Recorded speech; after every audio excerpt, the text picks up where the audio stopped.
My name is Tim. I'm a psychiatric nurse practitioner, and one question I get frequently from parents, especially of my little ones, is how do I tell my kiddo that they have ADHD without creating shame and shame spirals? And I think this is such a good question. Having ADHD myself, I think it's important in how you broach it and how you kind of process it with your kiddos.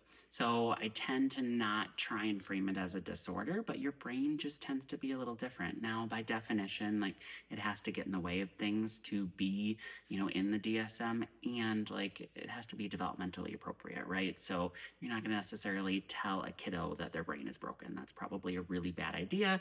Obviously, use your parent judgment, and your parent gut, I always say.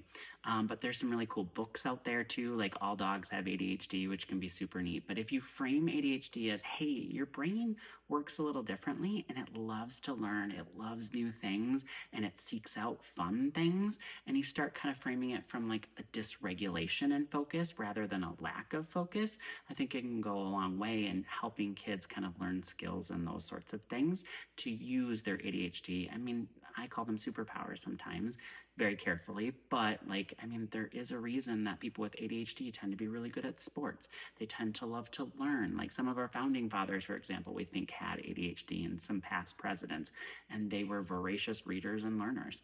But if you phrase it more as a dysregulation and certain things are harder for you because all brains are different, kids tend to respond really well to that and understand that pretty well. So try and take the shame out of it, try and focus more on what your brain is good at and what could be harder and how we kind of work through that. And then you're going to teach them to work those brain circuits that are a little harder for them.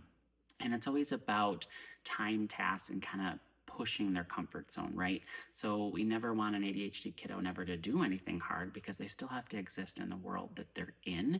So it's about helping them focus on their homework longer, push the envelope a little bit. They should be uncomfortable a little, and they should be uncomfortable or comfortable being bored too. Try that and follow me.